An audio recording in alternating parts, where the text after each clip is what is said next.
climate change is obviously not only a German matter. The really unfair thing about climate change is that most of the countries that basically have already put a lot of emissions up there might not be the one that really suffer. So there's a lot of countries that will really suffer a lot, much more than, for example, Germany. Climate adaptation is needed all around the world, and I think it will has to show where it probably hits bad and where it basically won't. I think we all have to be prepared, but obviously finding solutions, that is also something we have to do together.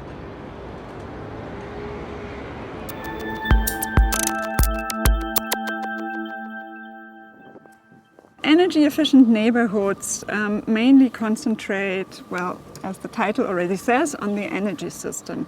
So in respect to energy transition, we have three pillars. One is really we have to get our energy demand down, and this is mainly what we achieve through a really solid, good building envelope. And the second one is we really have to make use of local potentials. Everything that is there, we really have to make use through different kind of technologies. And the third one is really whatever is left, because especially in dense neighborhoods, we are not really able to cover everything with local energy potentials. We have to make sure that the electricity system is more and more getting green. So there are basically decentral systems that can use local potentials, but also we have to rely on the central energy structures, because that is also really important for the energy efficient or the sustainable quarters. It's not really about being self-sustained. We won't be able to achieve that on a local level, but it's more about the really smart and integrated interaction with also central infrastructures at that point.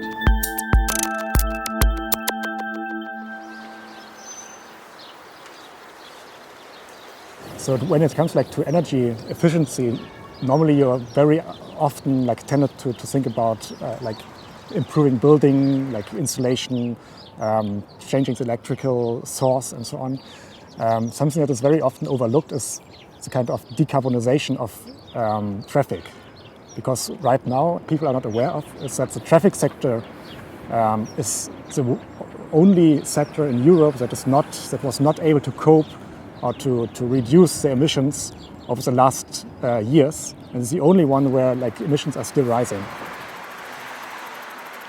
In Europe, we really have been using this approach for a long time, which is a car-centered city, and I think you can still see it because the cities have really been more designed around the car. But this has been changing for the last, say, 15 years. The Charta of Leipzig is more like a guidance that is really the human-centered city, and it's the city of short distances. So it really depends then on the way I want to move. Now we talk much more about this mixed-use areas where then things are closer together and you don't create this massive mobility needs.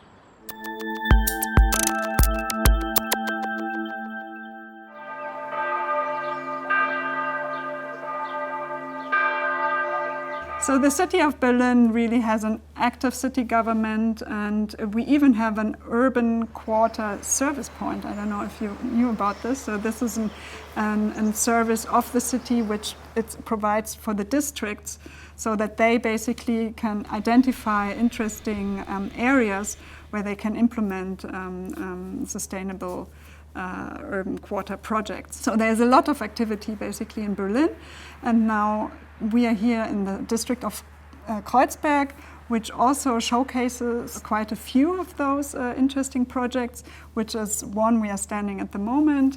It's the Möckernkiez, which is really a good example for sustainable urban neighborhoods.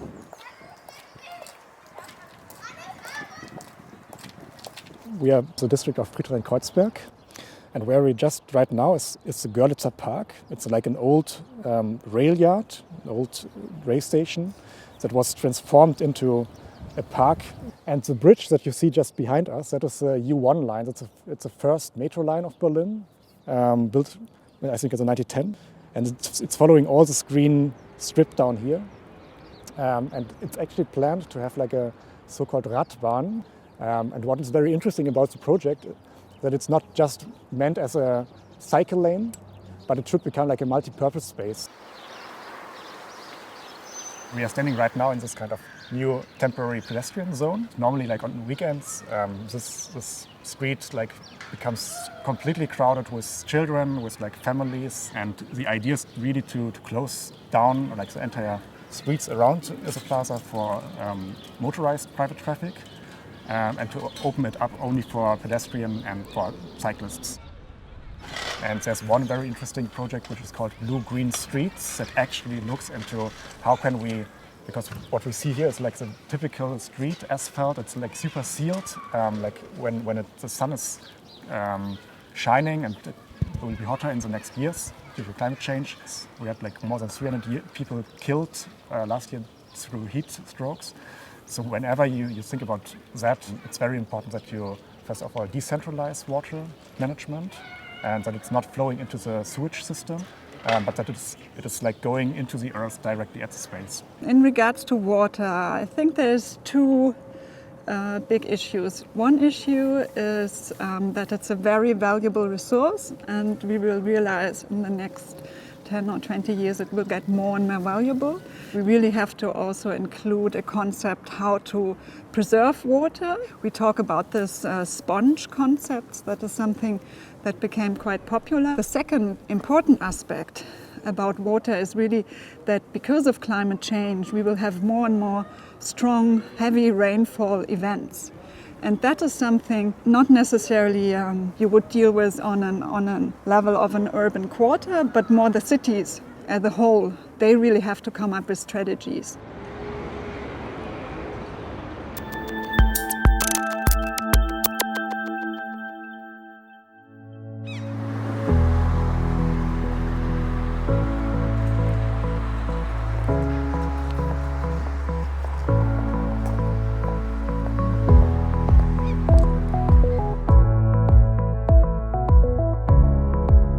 Hamburg hat hier schon vor einigen Jahren das Pilotprojekt RISA, Regenwasserinfrastrukturmanagement, aufgelegt, das im Prinzip das Ziel hat, nicht in Siele abzuleiten, sondern möglichst viel Retention zu betreiben, also Stauflächen zu haben. Es gibt jetzt die Gründachstrategie, das ist eine besondere Förderung zum einen, um Gründächer zu schaffen. Die gesamte Entwässerung soll oberflächennah sein. Das heißt, in den Gebieten, die wir entwickeln, haben wir viele Grabensysteme, Muldensysteme. In Wilhelmsburg ist das ohnehin schon, das sieht man in diesen Bereichen, das nennt man hier Wettern, ohnehin schon historisch sogar gewachsen. Das ist ein großes Thema bei uns. Ja, und dann haben wir noch hier ganz im Osten unser absolut größtes Projekt. Das ist ein ganzer Stadtteil, während andere Projekte von uns auch einfach nur Siedlungserweiterung sind, ist das hier Oberbillwerder. Und zwar in diesem Bereich, 118 Hektar mit eigenem direkten S-Bahn-Anschluss auf heute noch landwirtschaftlich genutzten Flächen. Wir sind jetzt seit Herbst 2016 hier in der Entwicklung. Wir haben einen sehr langen, intensiven Planungsprozess hinter uns, um genau diese Themen der Nachhaltigkeit hier wirklich ausloten zu können, was das Mobilitätskonzept angeht. Es gibt Ansätze, hier mit Abwärmenutzung wirklich die CO2-Neutralität anzustreben. Und hier wollen wir dieses Thema der Mehrfachnutzung wirklich auf allen Flächen stringent durchziehen und sind auch jetzt schon am Überlegen, wie können diese Flächen eigentlich bewirtschaftet werden. Wer ist dann eigentlich zuständig, wenn unterschiedliche Ressorts und Fachbereiche diese Flächen nutzen?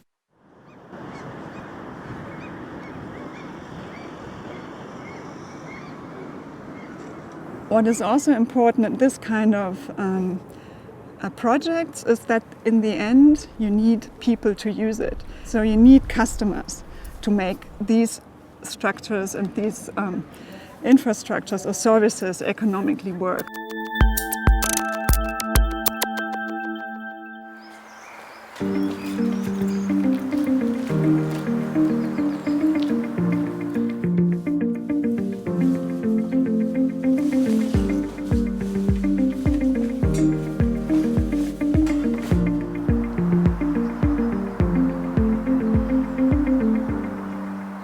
When the city decided to close down the old airport, they of course began to think about the after use of the premises. So all major stakeholders of the city got involved, the business side, the environmental side, the housing side, so every party that's relevant, sports, everything, they all got involved. And in the end, it became a hybrid master plan. So one part is for science, research, startups, but also industry. We have taken some pretty drastic decisions, like we are going to ban cars from the inside. It's a social and ecological model district. So roughly half of the whole project will be green, will be ecologically sensitive areas, and some of it will even be a nature reserve.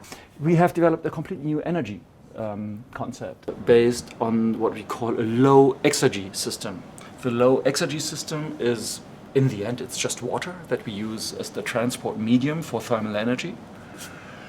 And industry has excess heat, so it's feeding the heat into the water pipe, if you like, and the residents use it for heating. So those who feed the energy in get paid for it, and those who extract it pay for it. So we are developing a whole marketplace around thermal energy.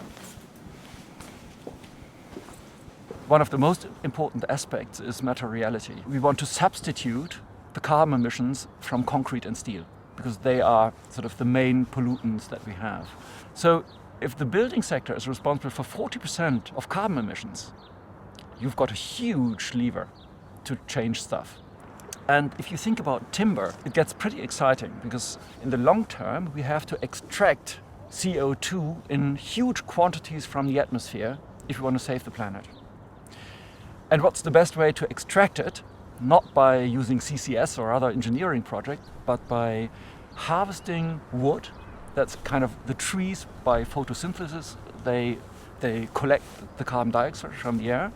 And then you have to harvest them before they die, because when they die, they release it again.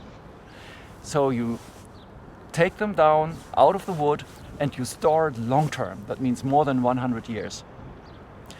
And the best place to store it long term is in buildings. So you have two effects. You substitute CO2 emissions from concrete and steel, and you store CO2 long term in the buildings, and thus extracting carbon dioxide from the atmosphere. And that's genius.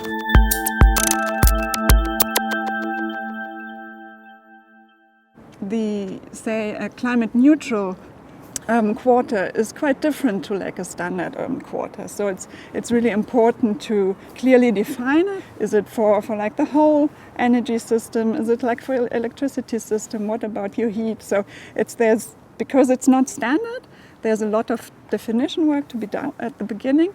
And then you really need to have the planners who are also onto this idea and have a bit of experience and can come up with different energy concepts.